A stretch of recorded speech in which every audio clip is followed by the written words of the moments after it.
Welcome back, everybody. Thanks for joining me in the record room today. My name is Doug. If you are new to the channel, this is going to be recent arrivals to the collection video, recent listens, all from the reggae genre. Haven't done one of these for a while.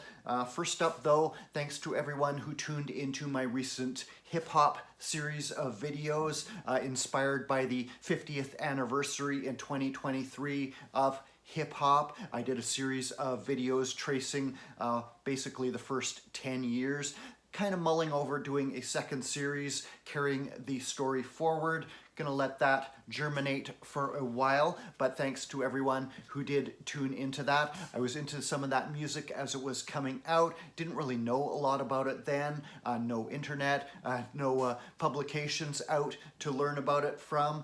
So kind of interesting all these years later to go back, dig deeper into it, learn more about it. First listen today so far, Roy Cousins presents the Wambesi All-Stars, the great producer, singer Roy Cousins of the Royals. This is a 1986 Various Artists compilation on the Heartbeat label out of the US. Great artists like DJ Charlie Chaplin, vocal group The Gay Lads, Cornell Campbell, The Meditations, heavy on the reggae harmony groups, Roy's own group, the Royals, of course, as well, and the late, great Prince Farai, who did some of his very last recordings for Roy Cousins. I did a spotlight on Roy a couple of years back, and more recently, a friend of mine, Zeb Brooks, has done some interviews with him. Great compilation of Roy Cousin productions. Getting into some new arrivals, Brimstone, Jah-See and No. This originally came out in the early 1980s on a small label called Lark, was recorded in Belgium. The band was actually from London, UK. Members of a variety of backgrounds, Jamaica, Trinidad, Sierra Leone even. And it was produced by Brent Clark, founder of the Atra label, Atra There, which also released some strong works by Keith Hudson. Brimstone had started out affiliated with the reggae group Aswad, backed them up. You can hear something of the Aswad sound in their music, bit of a jazzy texture in places, more reflective feel perhaps, also reflecting the different sound of UK reggae as opposed to Jamaican reggae. They had a couple of early hit songs through the Grove Music label before moving on to Atra, releasing their debut album, only released in Belgium apparently originally.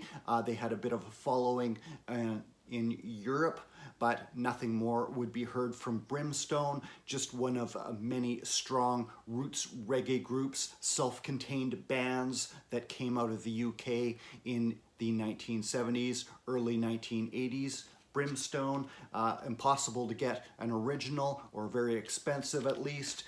This is a recent reissue from this year through Jah Fingers in the UK. Jah, Jah, Jah, Jah, I love you, Jah, Jah, yeah. Jah is my life and my salvation, yeah. Oh, oh, oh, yeah, yeah. Jah, Jah give us love in the morning. Jah Jah give us love in the evening. Jah Jah give us love in the night. Jah Jah give us love all the time.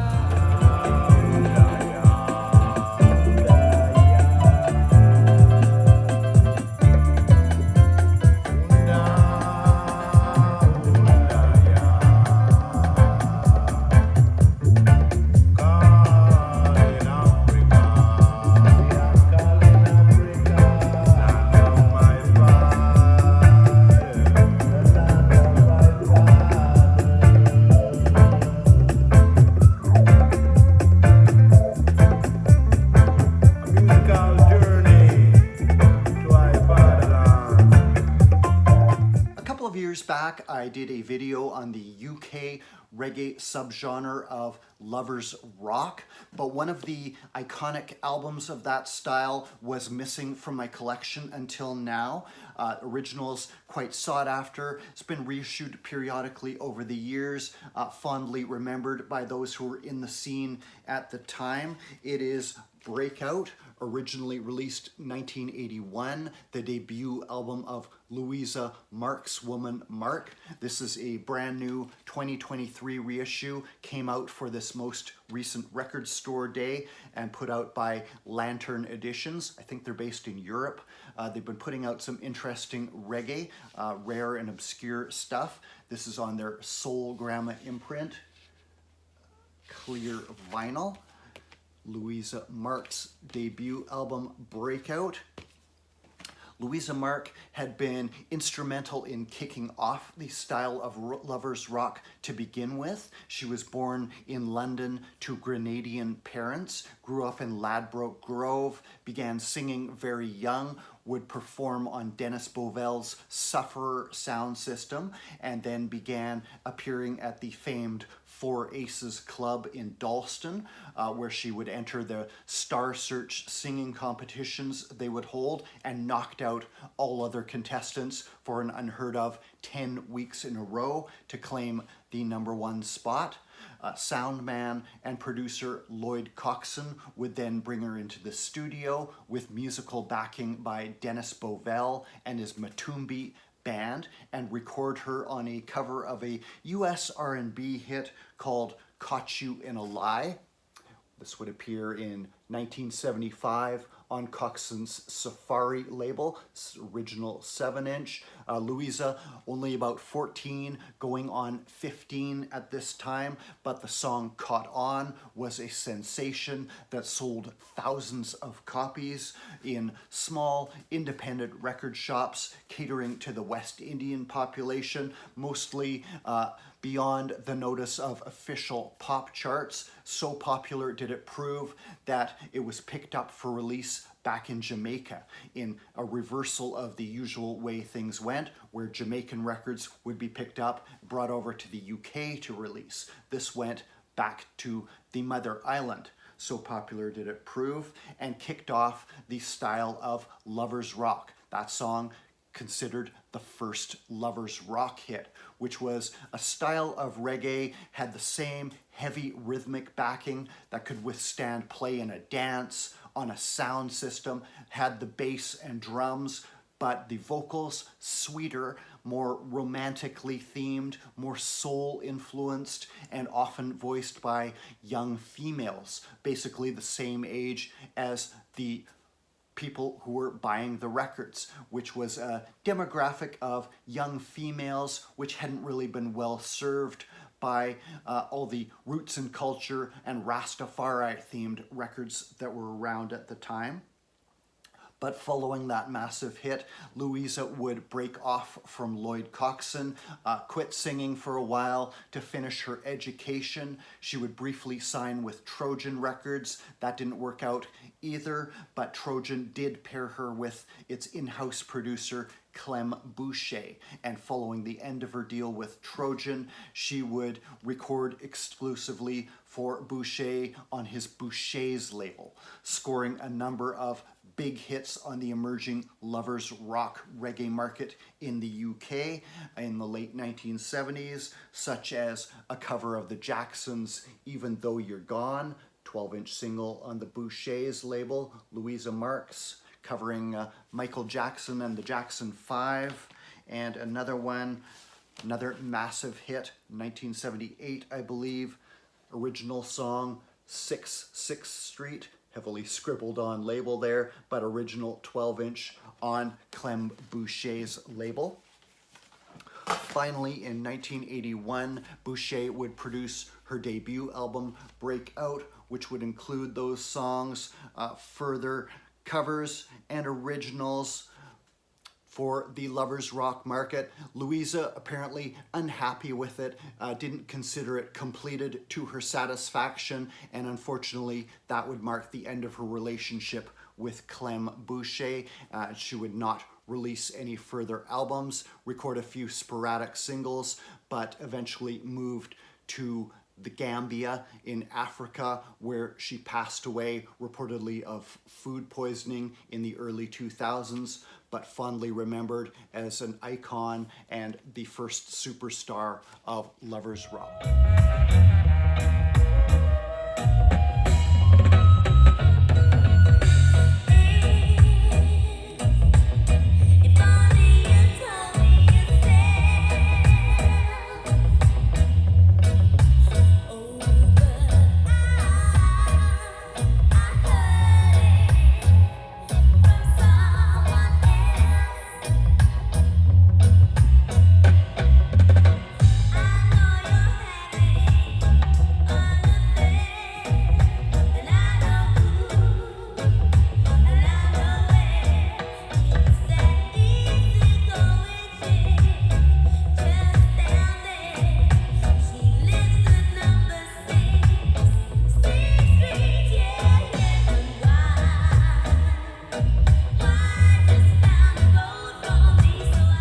Studio One is the most important label in reggae music, sometimes compared to Motown in the US. The comparison, accurate to a certain degree, both nurturing and launching the careers of many up-and-coming stars, yet the base musical tracks laid down at Motown did not get picked up by other labels, other producers, reused time and time again over the years, as those of Studio One did, becoming something of a universal musical language in reggae.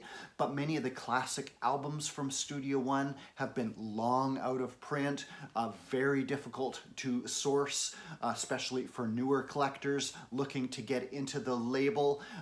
Also a history of pressings of variable quality over the years. However, the current incarnation of the label, based in the US, has been starting to quietly drop a few reissues with little fanfare. I believe they've set up a new website now that is geared toward international orders as well as domestic, so more fans around the world can finally hear some of this music in its original presentation.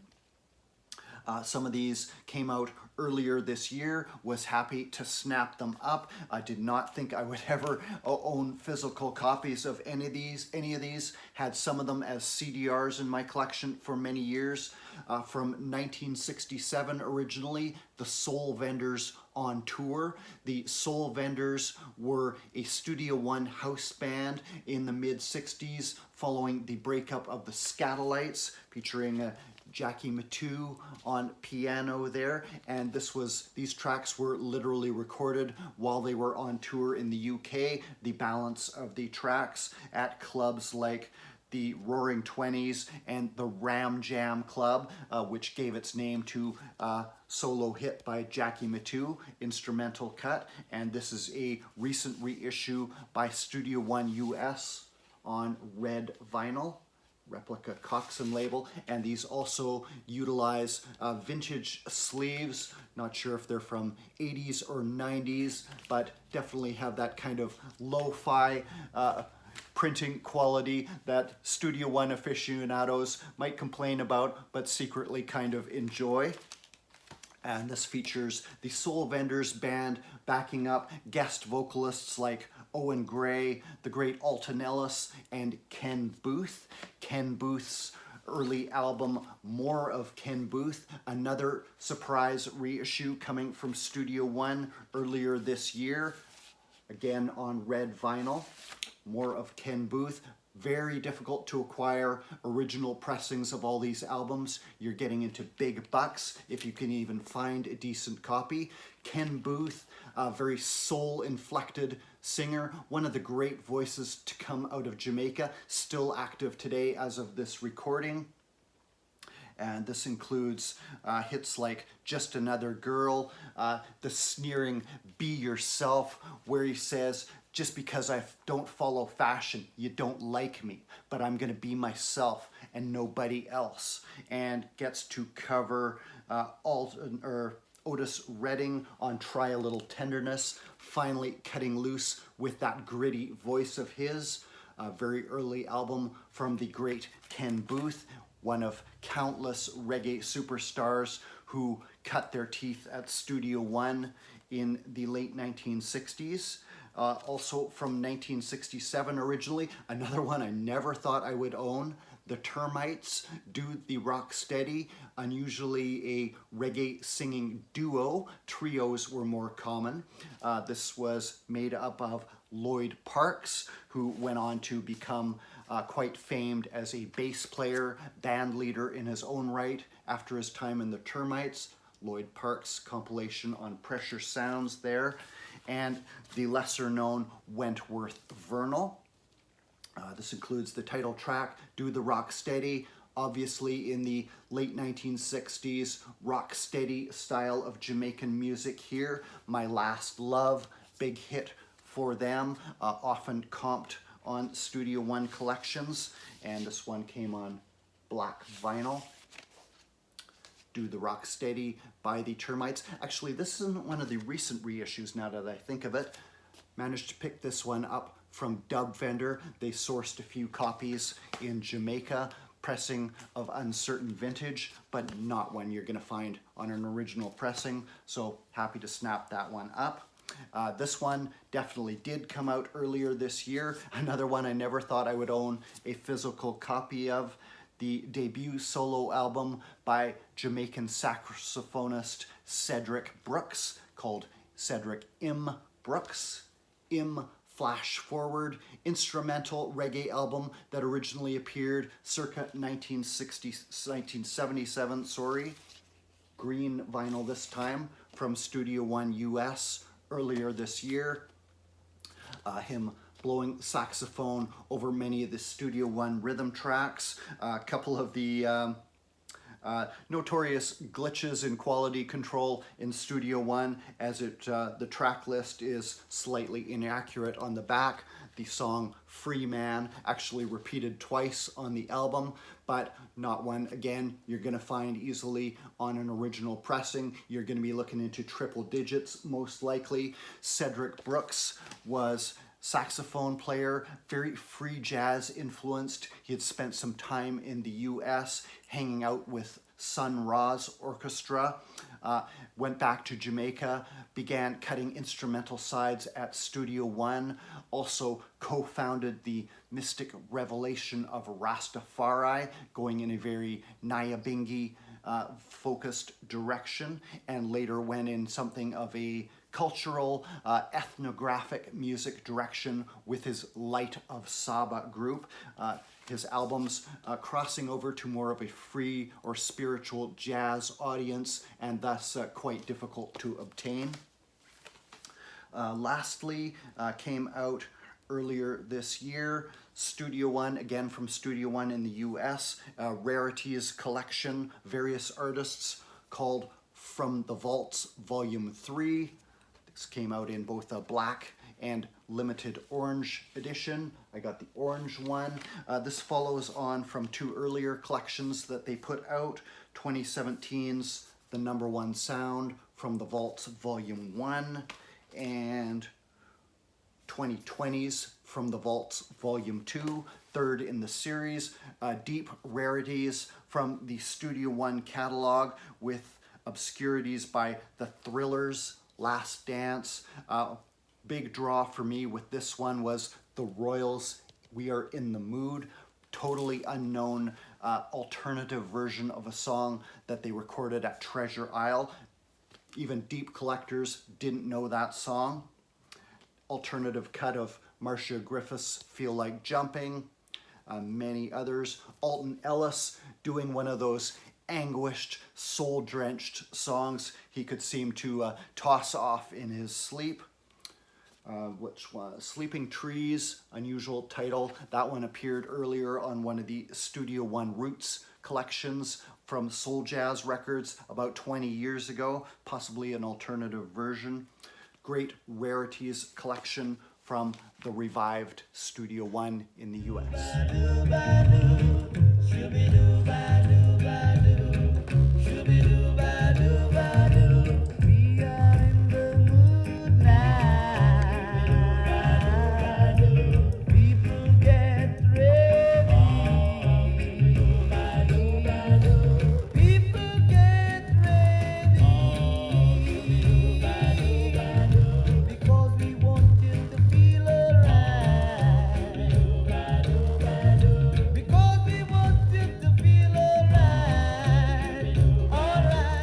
last up for today, I think I'll quickly show some recent used reggae pickups. Try not to buy too many 12-inch singles anymore. They're kind of space consuming, but when these popped up from a Discog seller I keep an eye on, kind of couldn't resist. This is one I do have already, kind of rough condition though. This is a upgrade of Culture's classic Zion Gate on the beautiful Errol T label, Joe Gibbs and Errol T production from the great Culture, from their run of classic albums there. Also a classic from the Joe Gibbs label, Cornell Campbell's Boxing Around on the US Joe Gibbs music label. And a third Joe Gibbs single, the late great Jacob Miller with I Am Just a Dread, one of his classics for Joe Gibbs. I think I have a later reissue of this, but nice to have a vintage copy.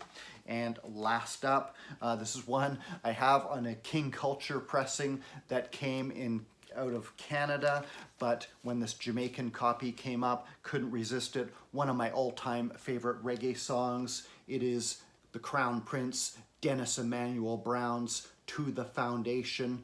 One of, I think, 2 or 3 different versions of that song he did. This one produced by Gussie Clarke and here appearing on the Gussie Puppy label in matching custom jacket.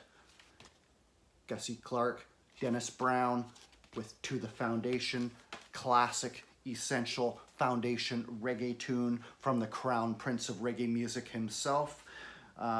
Last up for today, this is reggae of a more recent vintage. Found this in the used bins from 2007, was just a couple of bucks. Taurus Riley's Parables LP from 2007, VP Records. Taurus Riley is a second generation reggae singer, probably vocally inspired a bit by Dennis Brown. He is the son of reggae legend, foundation reggae legend, Jimmy Riley. It's one of his comps on Pressure Sounds. I did a video on Jimmy a few years back when he passed away. Taurus Riley has been carrying the torch of his father, and this song contains his big hit, She's Royal, massive hit in the reggae world, circa 2007, Taurus Riley's Parables LP. Right, that's it for today, guys. Thanks for watching. I'm going to get back to my long-delayed look at reggae DJ Big Youth. Kind of got put off due to my hip-hop series of videos, so look for the next episodes of that coming up soon, and cheers.